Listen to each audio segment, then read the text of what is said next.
And we're in the middle of a series, in the middle of the Gospel according to John, which is called In Process. In Process. So the idea of being in process, first of all, if you're in process, then you're not done yet, right? Amen. You guys figure that out? You're not done yet. So that's part of being in process. The other thing is as I was thinking, like, how can I, in the most simple way, kind of unpack what it means to be in process? And I realized it's not that easy to unpack.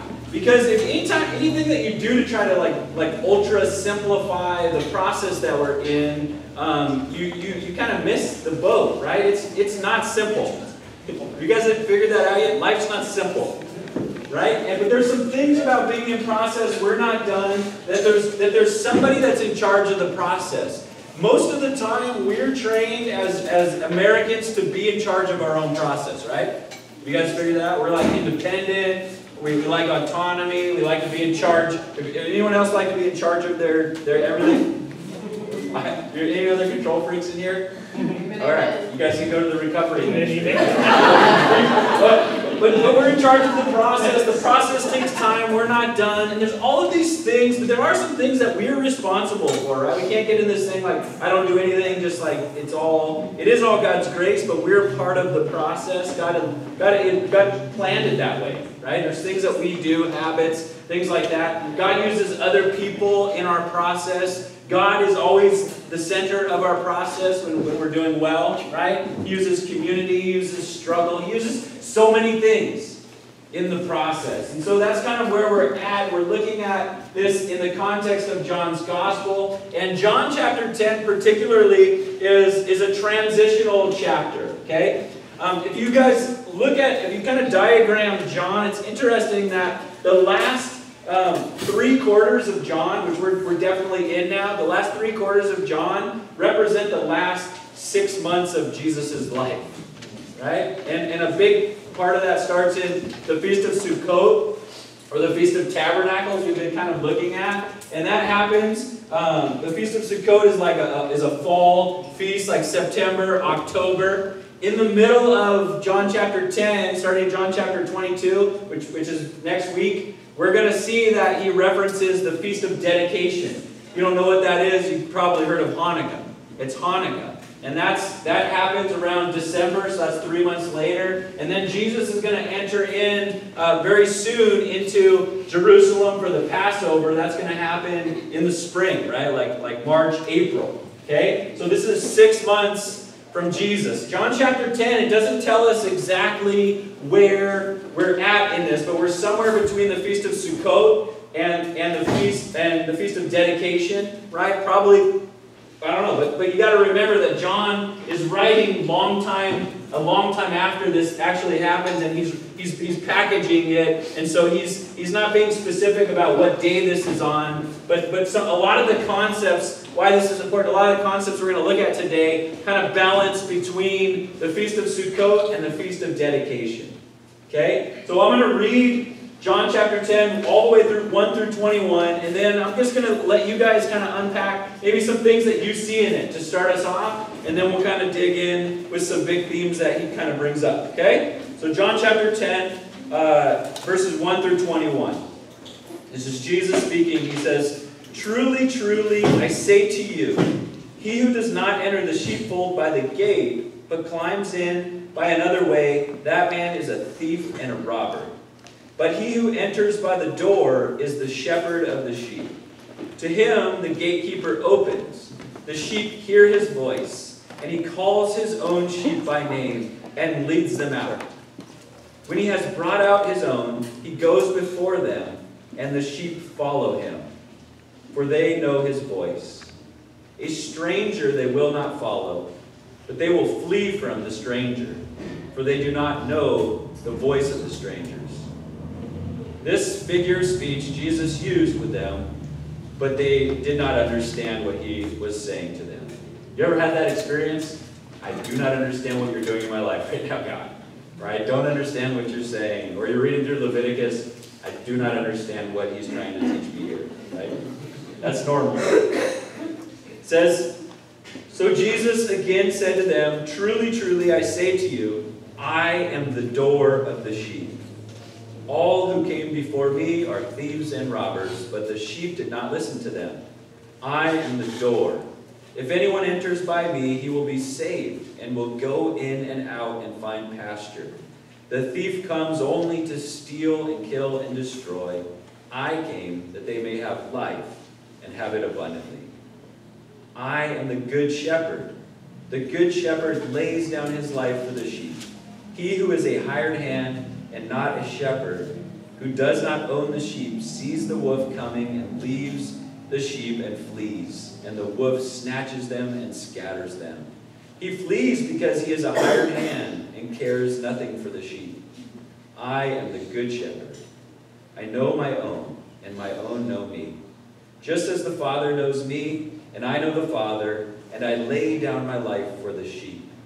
And I have other sheep that are not of this fold. I must bring them also, and they will listen to my voice. So there will be one flock, one shepherd. For this reason the Father loves me, because I lay down my life, that I may take it up again.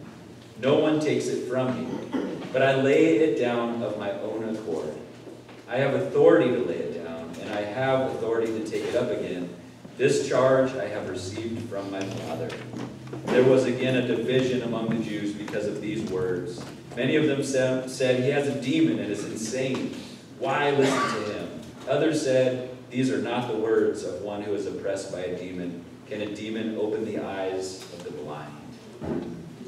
It's a long section. Thank you for listening. But what were some things that maybe stood out to you as I was reading? Some things in this passage, some observations, maybe some questions, just things that kind of popped out in first reading. Anything? Yeah, Dale. Well, the good shepherd lays down his life, but he also does not flee when the wolf comes. Yeah. So it's like, how do those both happen at the same time? Yep. He doesn't flee from the evil that comes, but literally he steps in between the danger and the sheep and gives his life. Yeah. Great point. Any other thoughts from? Yeah, Danny. He's in charge of the whole flock. He's in charge of the whole flock. Amen. Good point. Very good. Yes. Yes. He lays down his life of his own accord. He's not a victim. Yeah. Yep. He's not a victim. And they keep trying to catch Jesus, right? And because they want to kill him, but at the right hour, they're not going to be able to on their own accord, but only because he lays it down. Yeah. Beautiful. Beautiful. Yes. But Jesus is the door. He's the only way that we can be able to be anything with God. Amen. Because of his death and resurrection, it covers all of us with sin, so we have that communication with God. Yeah, that's interesting, right? Jesus is the door. If you're in first century Jerusalem or before, the picture here is this: in a community of shepherds, you would have places called sheep pen, right? And when the wolves would come or when storms would come, it would be a place where you could usher your sheep into for protection. And it would usually be like a house or a cliff or something like that. And then it would either have a wall, maybe like chest height, a wall that would go mostly around. It could be of bushes or it could be of stone, depending on the sheep pen. And there would be an opening. And you would call to your sheep, and your sheep would know to go into this sheep pen, and then there was an opening, and then the shepherd would either take some dry bush and cover it, or a lot of times they would just stand there at the door. They would be the door. They would guard against whatever the danger was. And this is the picture that Jesus is saying. He's saying, I'm the door. I'm the way. I'm how you get into the safe pasture that I'm talking about. It's a great statement. Yeah. Yeah. Barbara agreed. Also my mom. The sheep know the shepherd's voice, but also the shepherd knows each one of them by name. He knows them by name, and they know his voice. There's this tender relationship that happens, right? A lot of times, the shepherd would either have some type of flute or some type of voice, and he would call to the sheep, and the sheep would know. I had an experience with this, not with the sheep, but I had these friends that lived over by Redondo Union High School, and we would, it was back in the day when you could just go off and do your own thing, and boys would be boys, and then when it's sundown or when the street lights go on, that's when you know to come back. But this particular family, the dad had this whistle. Like, I can't do it. Like, he put his hands in here. You guys ever heard someone do that? And it was like, wee, or something like that, right? He did it way cooler. And you could hear it for like a mile away. And I'm not kidding you. You should have seen these kids' face. You're off doing something, even if it was like not even a bad thing. And they would hear that thing, and their eyes would go like, boom. And they would just like start running, right? Like they knew their dad's voice. And I just get this picture, like that's the idea of the shepherd and this sheep's voice that they know. Yeah. Great insights. Any more thoughts? Maybe one more thought. Do you have something, Dale? There's only one flock. At the end, he says there's this one flock he's talking about. The people of Jerusalem that he's teaching, he says, and I have other sheep, and I'm going to bring them into the one flock. I love that. It's such a beautiful picture. Yes? But I noticed that he made a point of saying that there were other ways of getting in, but he called them the thieves. Other people get in. The thieves, they try to get into the sheep, Right. and they don't go through there. Yes. Right. Yeah. Absolutely. And that would have been the picture is if you're the sheep, the gatekeeper, right, in the community, there would have been lots of shepherds that could come in because they would keep their sheep there, right? So you would have lots of flocks in there. And the gatekeeper would be there, almost, you imagine like a gated community, right? You go in there and you have to give your name, and if they know who you are, they'll let you in, or they call and they make sure. But if you're not coming into that community in a legit way, you wouldn't go through that gate, right? You would try to find another way in. So if you found someone climbing the wall, be suspicious, right? Right? Yeah, that's the picture that we're getting. And the wolf would try to jump over the gate, and all these types of pictures. And Jesus is using all of this to try to say something. This illustration is not really about sheep, after all. It's about why he came to this earth. It's about the condition of us. It's about the process. It's about the process and who he is in the process and who we are in the process. And so as we just slowly pick through this, we'll see that this section is separated into two sections, right? Two statements that he makes. Two I am statements. Now in John, there's 7 I am statements. That's one of the particulars about John. So far, after we've gotten through today, we'll have gotten through 4 of them. Right? Jesus said, I am the bread of life, earlier. And then he said, I am the light of the world. That's an I am statement. The first statement he makes today is, I am the door. This is incredibly interesting. John 10:9, I am the door. If anyone enters by me, he will be saved and will go in and out and find pasture. I am the door, or it can be translated, I am the gate. One of the things that's so interesting about this is, what did we just leave in John chapter 9? The Feast of Sukkot.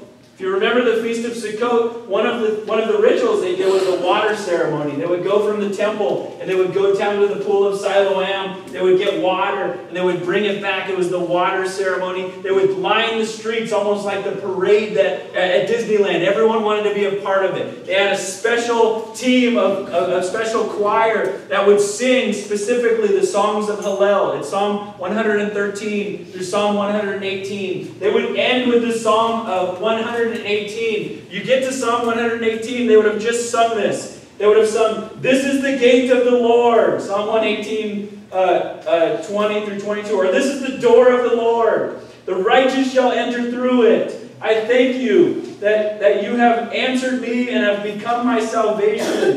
The stone that the builder rejected has become the cornerstone. Right? Jesus said that about him. They're going to reject me, and I will be the cornerstone of this new thing called the church. Right? He's going to be the cornerstone. He's going to be rejected, and he is the door. Jesus is saying, I'm the door. I'm Psalm 118. I am the answer. This is a fulfillment of prophecy.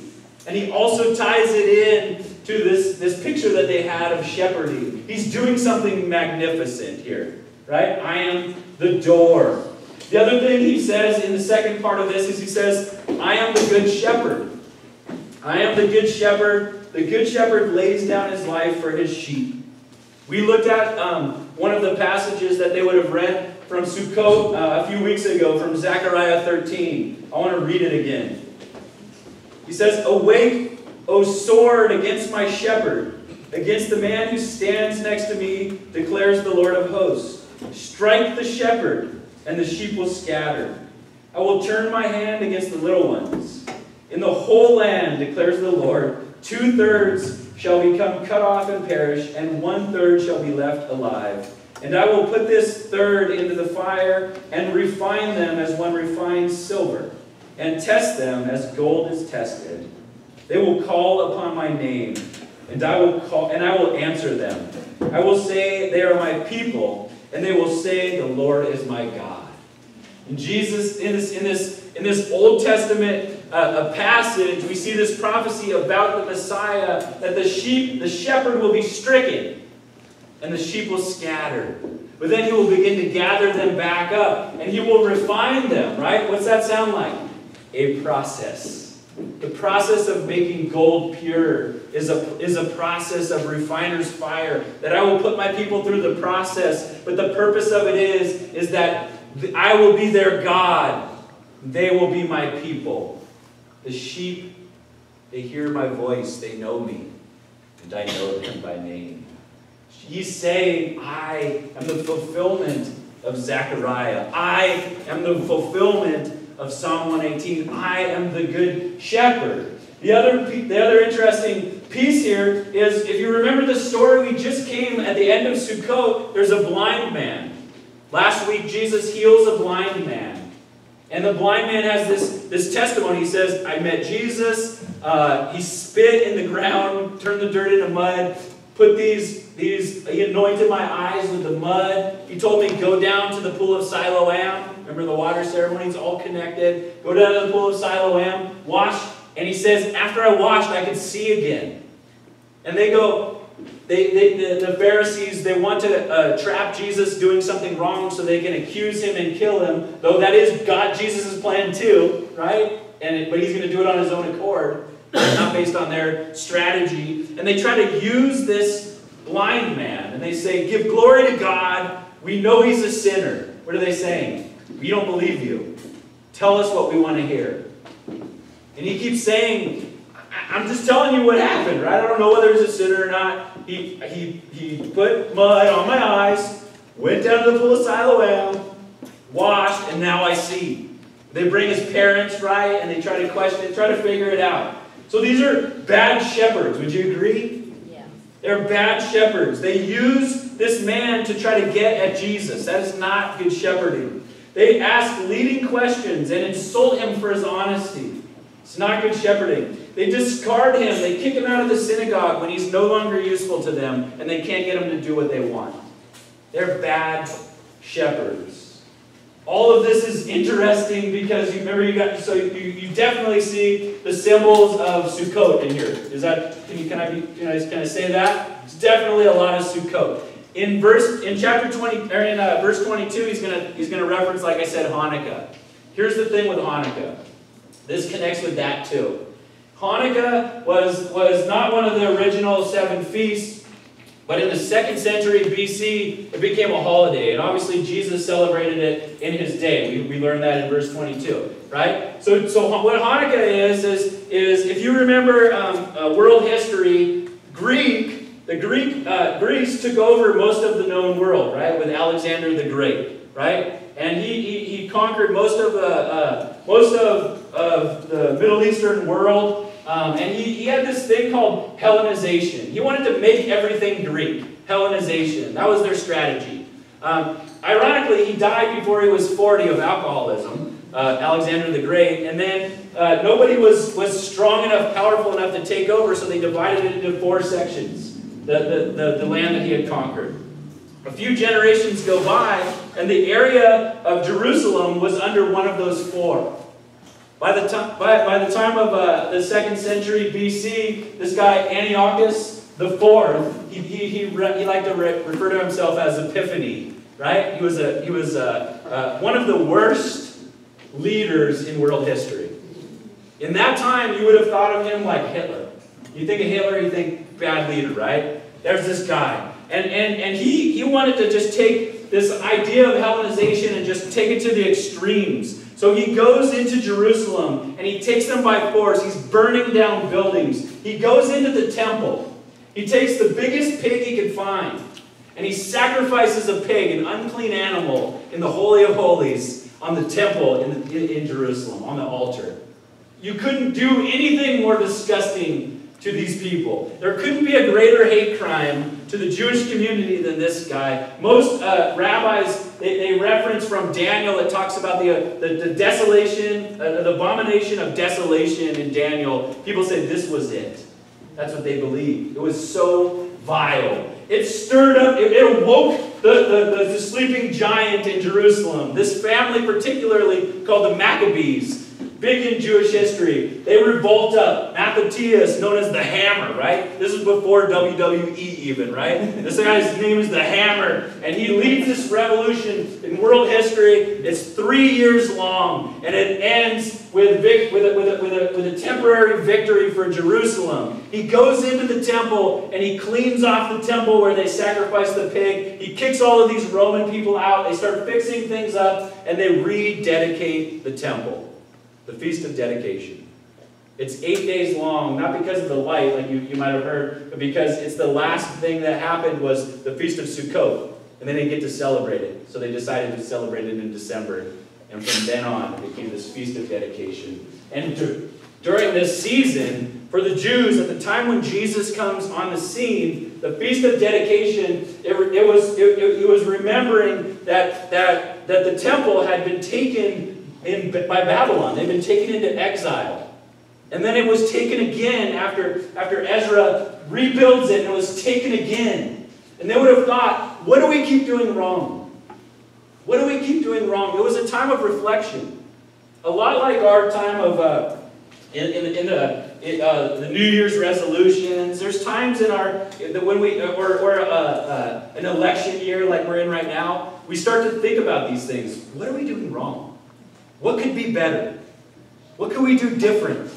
Where did we go astray? And then we remember times, like Reaganomics, right? We remember times when like the good old days, we call them, right? That was the atmosphere going on during this time. And they would have definitely been reading things like in Ezekiel 34, it says this. It says, Son of man, prophesy against the shepherds of Israel. Prophesy and say to them, even to the shepherds, thus says the Lord God. Ah, shepherds of Israel, who have been feeding yourselves. Should not shepherds feed the sheep? You eat the fat, you clothe yourselves with wool, you slaughter the fat ones, but you do not feed the sheep. The weak have not strengthened the sick you have not healed, the injured you have not bound up, the strayed you have not brought back, the lost you have not sought, and with force and harshness you have ruled them. So they were scattered. Because there was no shepherd, and they became food for all the wild beasts. My sheep were scattered. They wandered over all the mountains, and on every high hill my sheep were scattered over the face of the earth, with none to search or seek for them. Jesus is painting this picture that the sheep have been scattered. The shepherds have not been good shepherds. The Pharisees have not been good shepherds. They just showed that with this blind guy. That's how that's the condition. Think about what Jesus is saying in contrast to what the Jewish people are thinking. The Jewish people are thinking, we're pretty much fine. But there's one thing we want freedom from. Rome. We want freedom from Rome. We want Jesus to come and be a king and destroy Rome so that we can kind of have our own kingdom. What is Jesus saying? He's saying Rome is not the problem, not the only problem. Internally, your shepherds have not treated you well. And you as a people are scattered. In essence, you have great need that you're not addressing. You have deep wounds. You're far from the shepherd. You need a shepherd, not a king. You need a king and a shepherd. You need to come into the sheep pen, not get freed from Rome, right? Is what he's saying. This is very, very big picture stuff that Jesus is beginning to say because he's beginning to head towards the cross. So he says he's the good shepherd, he's the door, he's the way in, and he's the one that takes care of you. He's in charge of your process. Here's some things that I think are a great application for us. You guys ready for some application time? You guys are like, man, I thought it was summer. Why are we having like a ancient history lesson? I'm sorry, but the point is this. The point is this. We need Jesus. The first thing that I think about here is this. Do we understand that we are sheep that need their shepherd? We are sheep that need their shepherd. There's one thing about sheep I know, and we're going to talk about three things, but here's the first thing about sheep that I know. Sheep are completely dependent on their master. Think about that. I was just interested in this, in the idea of sheep. It's interesting that he uses sheep, right? Is that a compliment? I don't know. Probably not. Now here's the thing though. Why is it not a compliment? It's because of the way that we want to view ourselves. We don't want to look at ourselves as sheep. We don't want to see ourselves as dependent. We don't want to train our kids that. Be dependent your whole life. Right? We don't tell that to our kids, right? We're like, get out, and fend for yourself, and be responsible, and take care of yourself, and do the things you need to do, and go to college, and get a good job, and do, you can do whatever you want to do. That's the stuff we talk. We don't go like, be dependent, right? We don't learn that. But here's the thing about sheep. I Googled this. What are the top 10 wild animals? Top 10 wild animals. The first one's probably, you would guess, it's a lion, right? Is a lion a wild animal? Yeah, try to tame a lion, right? You're in the circus, and you get, and because you're the fool, right? The lion tamer is the one that we're really there to watch, right? Not the lion. Because if you're willing to do that, you're crazy. Because they're wild animals.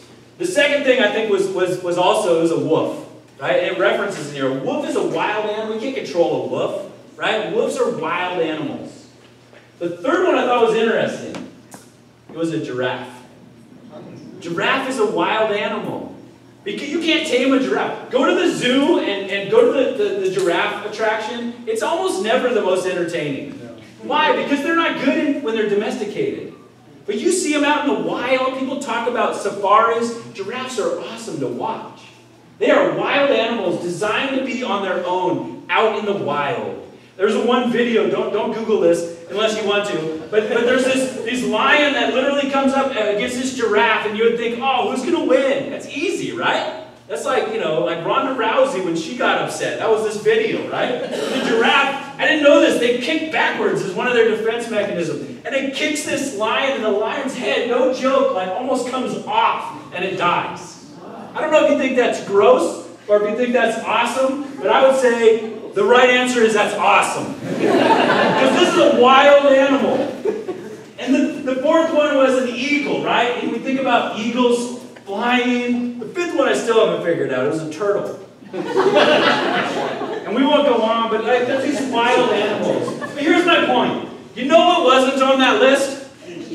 A sheep. Sheep are not wild animals. Sheep need, if sheep gets off on its own, it is like, you write it off. It is going to die. It's either going to starve itself, it's going to eat some wild bush that you told it not to eat yesterday. They're incredibly foolish, incredibly dependent, and they need to be with their shepherd. And Jesus says, we're like that. Think about that. Does that offend you? Because it does a little bit me. The way I want to think of myself and my life and my process, it does. And I think we need to work through that. We need to listen to what he's saying. That's what he's saying, right? Listen to me, I'm your shepherd. You're a sheep. You need me. The second thing about sheep is that sheep, if you watch them, they live moment by moment in their master's care. moment by moment in their master's care. Sheep do not do this. They don't sit out and go, I'm going to come up with some goals and make a dream board and put it on my refrigerator. They just do what their masters tells them to do, right? And then they're moment by moment. And look at what Jesus says. He goes, the sheep hear his voice, and he calls his own sheep by name and leads them out. When he has brought out all his own, he goes before them, and the sheep follow him, for they know his voice. He doesn't drive the sheep. He goes in front of them, and they follow him. Can you find Jesus in your process like that? Is Jesus right in front of you in your process, and you're following him, and you're eagerly listening for his voice? Does that describe your life? Because that's what he's calling us to. That's what the process is supposed to look like. Francis Schaeffer, in his book True Spirituality, says, true spirituality consists in living moment to moment by the grace of Jesus Christ. Any of you guys ever suffered from the syndrome called stress? Any of you guys ever get too far ahead in the process like me? Or get stuck in behind and all the regrets and all the things in the process, right? But he's saying, no, like live moment by moment in God's grace. We don't know what the future holds. We know who holds the future type thing, right? Moment by moment in God's grace. That's the beauty of being a sheep. You're not in charge. And you know who is. And the third thing about a sheep is this. Sheep worship their master. Sheep, in a sense, worship their master. And probably nobody in here, has anybody in here ever been a shepherd? Yeah, I didn't think so. So none of us really have a shepherd, but any of you guys ever owned a dog? Right? Or you know someone that owns a dog? I love my dog. I got a little boxer named Zoe, and I'm her master. Proud to say. I'm a proud owner of a boxer. And she is amazing, and she just loves me beyond what I deserve, if I'm honest, right? And here's the cool thing, is, and Blanca will tell you, and the kids will tell you, when I drive, I have a Honda Civic, not unique, lots of people have a Honda Civic, but when she hears me from like a couple blocks away, drive in, she hears my Honda Civic, she knows my Honda Civic, I'm not kidding you, she knows my Honda Civic, she gets up on her chair, which she thinks she owns, and she looks out the window, her tail almost falls off, she's jumping around in circles, and I'm like, oh, I forgot my keys, I was just here a minute ago, right? That's my dog, and the sheep are like that. Is that your response to Jesus? Are we just like so thrilled to be with our master? Our master's home! You know, shake your tail! I wonder what that would look like when we started worshiping and we just all like acted like Zoe. Right? Because we're just in our presence of, let's not do that. That'll get weird fast. But sheep need their shepherd. And the shepherd knows his sheep. The shepherd knows his sheep. Think about this. God knows all of your ugly stuff.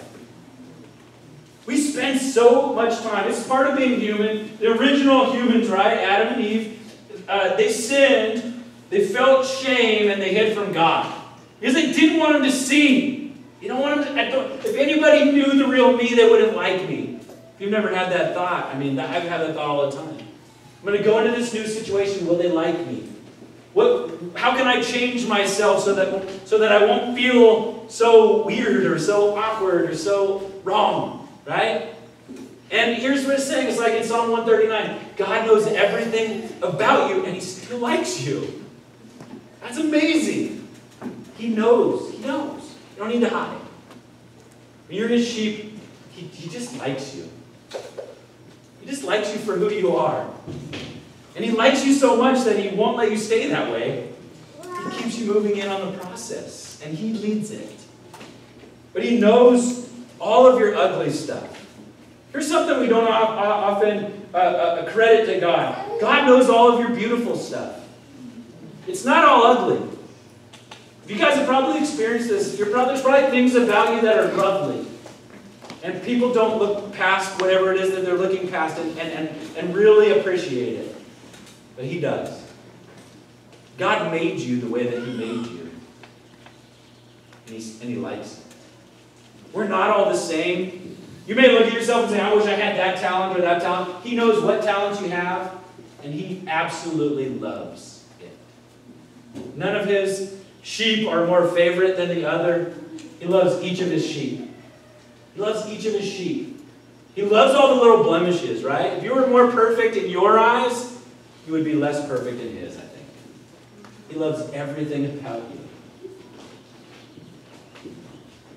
He loves the ugly stuff. He loves the beautiful stuff. God loves you. He loves you. And in verse 15 He says, I lay down my life for my sheep. That's the kind of love that God has for His sheep. And so the next section, it bears saying it twice. The shepherd loves his sheep. He willingly died for His sheep, for you and me. He laid down His life. The writer of Hebrews says, it says, with the joy that was set before Jesus, He endured the cross. He didn't enjoy the cross. He endured it. But while He was enduring the cross, He experienced joy. Because the joy that was set before Him was what He was doing on the cross. He was laying down His life for His sheep. He had a joy because He knew that if He laid down His life for His sheep, He would rise from the dead. And it would become a door, a pathway to a deeper relationship with God, where we would walk with Him, where He would go before us, and He would lead, and we would listen, and He would speak to us, and He would refine us, and He would, all the process, the good, the bad, and the ugly, He would use it all for our good, and for our transformation, for our refining, and He would be in charge, and He willingly did that.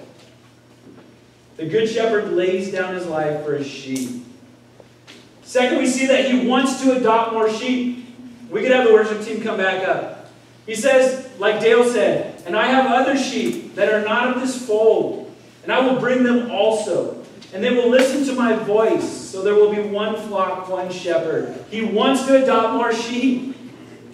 He wants us to go and tell the other sheep that there's a great shepherd, and He wants you. All of these things. He knows the ugly stuff about you. He knows the beautiful stuff about you, and He died for you. And He's the door. He's the one way. It's often said that it's offensive to say that there's one way. We've talked about this before. I don't think it's offensive to say that there's one way. That there's only one way to God. There's only one way to be forgiven. I don't think it's offensive at all. I think it's mind-blowing that there's a way when there doesn't really need to be. There is a way, right? I imagine if you were dying on your deathbed of some disease and there was only one cure, you would not be offended by that one cure.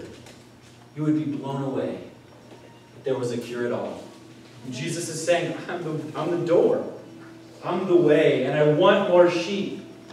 I want to adopt more sheep. And He wants what is best for His sheep. It says, the thief comes only to steal and destroy, but I came that they may have life and have it abundantly. Jesus wants to give you abundant life. You've got to live it one step at a time. He won't tell you the whole story, but He will go before you and tell you moment by moment, follow me, keep your eye on me, watch me, you're a sheep, don't get off track because you will get devoured. There is danger in the world. You've got to stay with me. But if you do, I got a great plan for you. I want to bless you. You won't always get it. You won't always understand. You won't always understand the blessing that I'm doing.